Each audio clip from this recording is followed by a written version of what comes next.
Ladies and gentlemen, welcome back. I hope you're having a fantastic afternoon, or maybe it's morning or evening. For me, it's afternoon, but for you, it could be any time of day. But whichever time of day it is, let's go ahead and listen to some Daniel Lanois. We're going to be listening to this track, Beatrice. This is coming off of the album For the Beauty of Winona, second studio album from him, released in 1993. We're listening to this because this was suggested and sponsored by Herb. So Herb, thank you so much for the request. I appreciate you sending this one in and for the support. We've listened, maybe not directly to like a work from Mr. Lanois, but we have heard him in several other albums and working with several other musicians that we know of. Brian Eno, John Hassel, Peter Gabriel, U2, Harold Budd. The list goes on. He has his hand in many a cookie jar. So we're familiar with his works in some capacity, or at least his production and some of his playing. But that's it. So let's go ahead and dive on into the track. We will discuss it a little bit after. I should have pulled it up before moving forward. There it is. Let's see. Beatrice. Here we go. Okay, I'm glad the C is right there.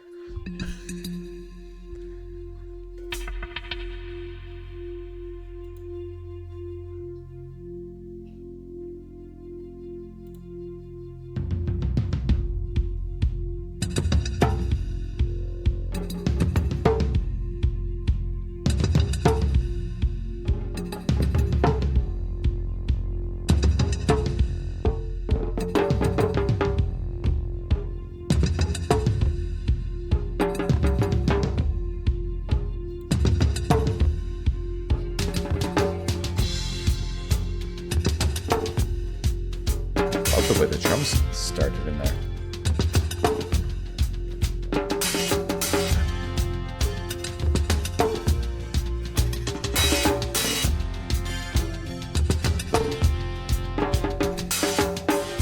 Beatrice, come over here. Come and lay yourself down. Hitting a kind of Peter Gabriel sound. Yeah, tell me all about it. That lonesome sound. Take a look outside.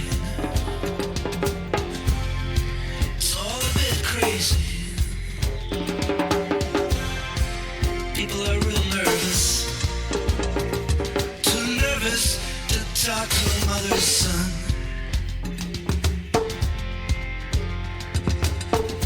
Beatrice, let's get dressed. Look at what's been done. Interesting sounds back there. You got me thinking about what I don't want to know. Beating off the chest, stink rising in the Beatrice nest. Doing what's best. Kicking out the face of a mother's son.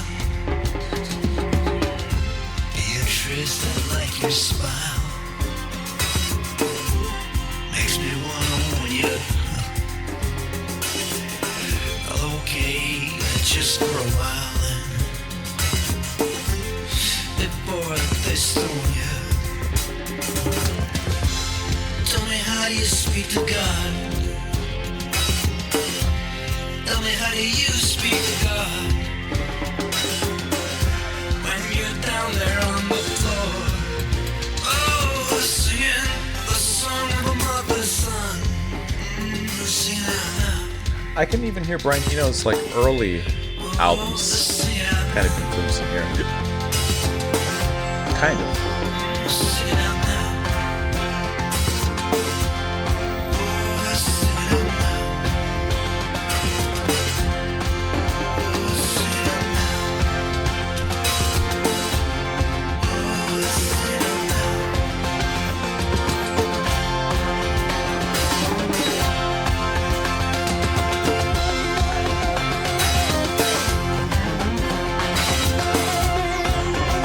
Interesting guitar solo.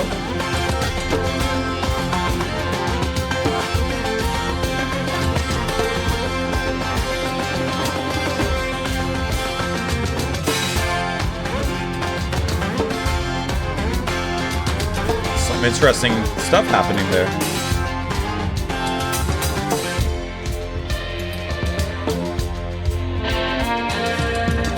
Huh.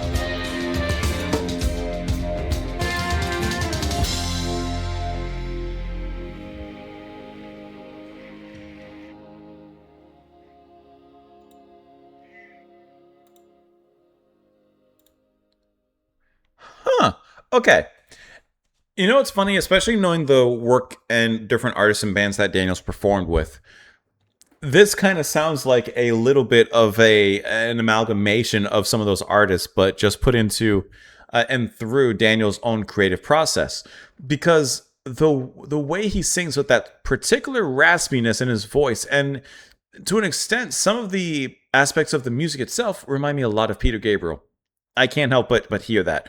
He may not sing with the same expressions of as Peter Gabriel, but he hits a similar raspy intonation with his voice and kind of with his delivery. And yet it's also very stately and kind of mild-mannered when it comes to that.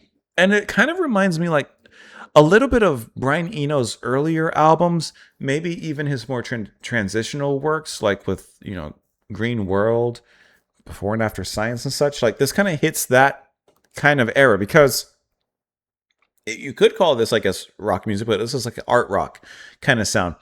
And I really like the exploration with different world music aspects. The percussion and the way that it's played is incredibly like, what's the word? It sounds very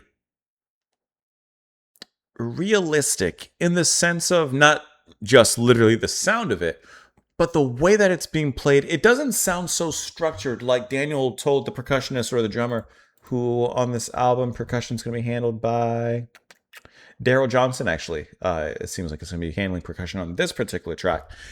And it's almost like he gave the percussionist like a lot of freedom to kind of come up with the parts and just kind of play along to the mood of the music, because at least on a first listen, it doesn't have a overly practiced and overly composed kind of sound to it. It plays just very almost improvisational there, but I think it works so really well in kind of creating a live feel to the music as well, especially with the way it began. Okay, Daniel's playing guitar, but you also have Malcolm Byrne and Bill Dillon also handling guitar throughout the album. And I can't tell you who's doing what exactly on this track, but I can tell you that there's some guitar weirdness that's happening in the near the end of this one. I see that Bill Dillon's playing something called the Guitar Organ M300, which at least when I pull up the Wikipedia, it just says Vox is a British musical company. Company is most famous for making the guitar amplifiers used by the Beatles, Rolling Stones, etc., etc. I don't know what the Guitar Organ M300 is, but it sounds like some sort of pad or effect, and maybe that's what's being used here at the end. But I don't know. There's some very abstract backwards sounds that kind of come in at that particular section and make it really, really like progressive in an unusual way. I'm gonna see if I can find it really quick here. Let me pull you guys back up.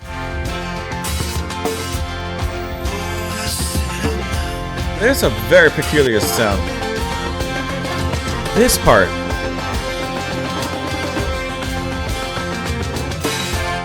I don't know what they're doing to the guitar or how he's playing it exactly, but there's something very interesting about the sound. There's some sort of effect or production magic that Daniel is experimenting with in that particular moment. And I think it sounds really cool because it sounds like the notes are sped up in a way and pitched a little higher than they should be, like almost in an uncanny kind of way. But they're not literally sped up. I don't know. There's just something very interesting about that. Perhaps it's something that Daniel picked up when working with Eno. I don't know. Maybe it's not Enosification, but it's Danielification. Either way, it sounds really cool. Like I said, the percussion is a great standout. See, even when he sings like that, it sounds kind of like Gabriel. Like in Melt, like Gabriel 3. And some of those guitar notes in the back, because you can already hear some of those foreboding, experimenting kind of notes that kind of has this weird sound to it. It also kind of has a little bit of like a Middle Eastern kind of sound to it as well. It kind of in the melodic part of things. So there's a lot of little pinprick and interesting ideas that are happening in this track to pull it all together, and I think it does so in a really interesting way. And but it still pulls the package down in a way that's very um like singable. You can groove to it. Like it's not overly experimental to the point that it becomes, distancing or anything like that or holds you back. It's still very inviting. Beatrice, come over here. Come and lay yourself down. Yeah, tell me about it. Hear that lonesome sound. Take a look outside. It's all a bit crazy. People are real nervous, too nervous to talk to a mother's son. Beatrice, let's get dressed. Take a look at what's been done. Yeah, you got me thinking about what I don't want to know. Beating of the chest, stinkerizing the patriot's nest. Doing what's best, kicking out the face of a mother's son. So first too nervous to talk to a mother's son, now kicking out the face of a mother's son. Beatrice, I like your smile, makes me want to own you. Well, okay, but just for a while then, before they stone you. Tell me, how do you speak to God when you're down there on the floor singing the song of a mother's son? Oh, singing out now.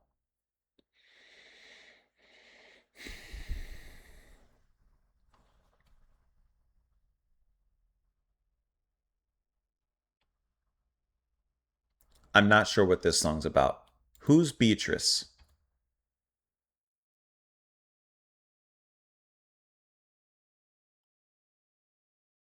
Oh, that's the question I have. Who's Beatrice? Who is he singing about? What is he singing about?